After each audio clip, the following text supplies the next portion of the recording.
Welcome back to Grunt Reviews, everybody. Today, and I pulled this out of the box a little bit early, but today we are going to do our unboxing and our tabletop review. Guys, this is the JTS AK-12, better known as the poor man's Sega. So we are going to get into this sucker and take a look. Guys, as always, go down below. Please hit that like button and please hit that subscribe button. Helps us with the YouTube algorithm and keeps you up to date on all of our content. As always, I've got my Buy Me a Coffee link in the description. We appreciate all of you who support us here at the channel, and let's get into it.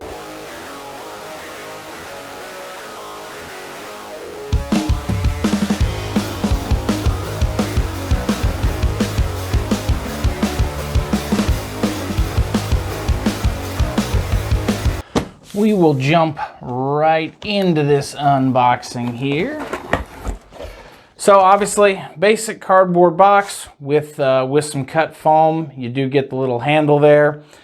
Does come with two mags. These are 5-round mags, and they are 2 3/4 or 3-inch magazines. These are Sega pattern, but these are the Sega. They're the push-in. They're not the rock and lock. We'll show that just a little bit later. Of course, we get our lovely owner's manual and all that good jazz. We get a single flat blade screwdriver. We get the choke removal tool. And then, of course, we get the shotgun itself. And let me move everything out of the way and we will get zoomed in on this bad boy. Should look pretty familiar if you've ever held either an AK or a Sega, especially a Sega 12. This is basically the Chinese copy of the Sega 12. We will start at the front here. So it is right at about an 18.5-inch barrel. Does use chokes, and I believe they say this is a rem choke on these particular ones. I kind of lump these into the Turkish category, even though they're not from Turkey, that entry-level shotgun type deal. So it's interesting to see them not take Benelli chokes like most of the other ones. This does have a 4-position adjustable gas block on it. We'll see if we can see that there, but basically you have a 0, 1, 2, and 3, with each number being a larger diameter gas port for additional gassing.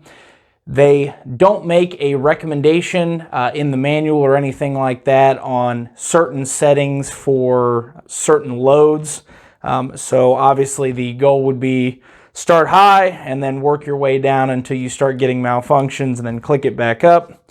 With only 3 options there should make it relatively easy to dial in, but it's nice that you do have that option.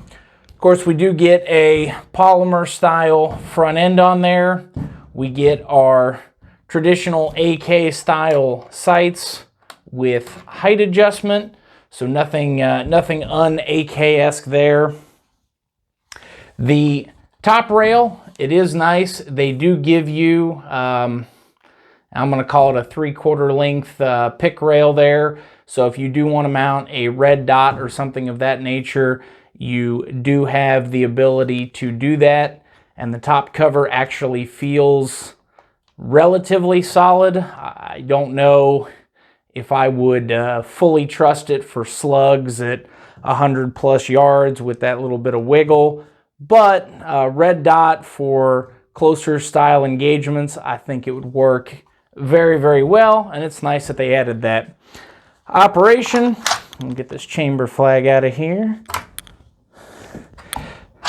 It's going to look very, very AK or Sega-esque. So we have obviously our standard safety selector. We do not have an ambi one on the opposite side there. So single selector. It is a strong hand or a right hand charging handle. You will notice the magwell on this thing is a little bit flared. So standard paddle type release, but this uses the other Sega type of magazine, or the Sega Magwell magazine. I've heard them referred to as that. So even though it looks kind of like a rock and lock, you're able to stick that sucker in there and push straight in. There's a little bit of a rock to it, but nowhere near what you would experience with the traditional Sega or traditional AK. You don't really have to line that, that front lip up on that magazine. However, if you are trying to source mags for this, it's very important to get the push-in or the Magwell style mags and not the Rock and Locks, because they are not compatible with each other. As we work our way to the back here, we do have a grip with a little bit of storage in it. Seems to be a little bit stuck there. There we go. So it looks like they give you some room for some batteries or something of that nature. Not a huge deal, but nice feature. Buttstock is going to be the traditional AK style buttstock. Does have a nice hard rubber pad. A little bit more of a smoother rubber, a little bit less grippy. Some may like that, some may not like that. As with all of our tabletops, I have my handy dandy Lyman digital trigger gauge here, and we are going to see what this trigger weighs out at, and then we'll show you trigger operation. And did not get a good pull on that one. Try it one more time here.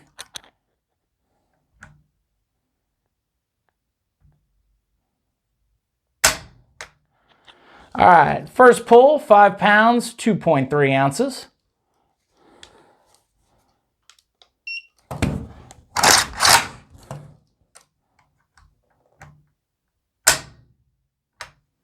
Second pull, 4 pounds, 4.4 ounces. Trying to get one more here to split the difference. Definitely a two-stage trigger. And 4 pounds, 13 ounces. So we're going to call that in the vicinity of 4.5 to 5 pounds. And two-stage style setup. So we have that a little bit notchy first stage. We come up onto that wall. We're going to have some creep and a break. One more time.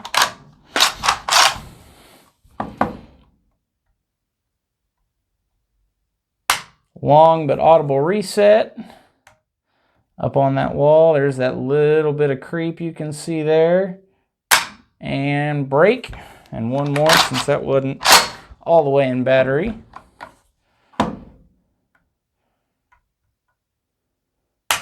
Reset. And up on that wall. Creep. Break. So overall, decent weight, very, very usable. Seems to be a decent platform. So these are running, when they're on sale, $300, $350-ish. There's a couple different versions of this one. I've seen them all the way up to $550 or $600, but they're in that, we'll call it that entry-level Turkish/import shotgun price range there. I'm going to grab my scale.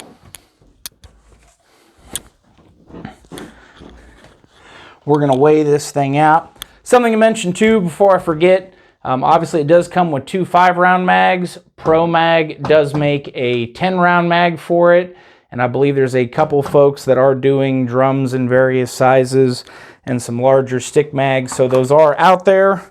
Just make sure you know what you're getting before you buy them. And all right, let's zero this sucker out. All right, we are zeroed. So no mag, we're at 9 pounds, 1.06 ounces. With an empty mag, puts us at 9 pounds, 8.85 ounces. Hopefully you can see that there. But all in all, looks like it'd be fun, and it gets you into that AK-12 market without spending $1,000 to $1,500 there. Overall fit and finish, really seems decent. I'm not seeing anything major offhand that really comes to mind, anything that stands out on the negative side. Obviously, we will take it to the range. We will see, we will put it through its paces. We're going to play with the gas system, of course. Guys, I do hope you enjoyed watching this. I do appreciate your time. Stay safe, train hard.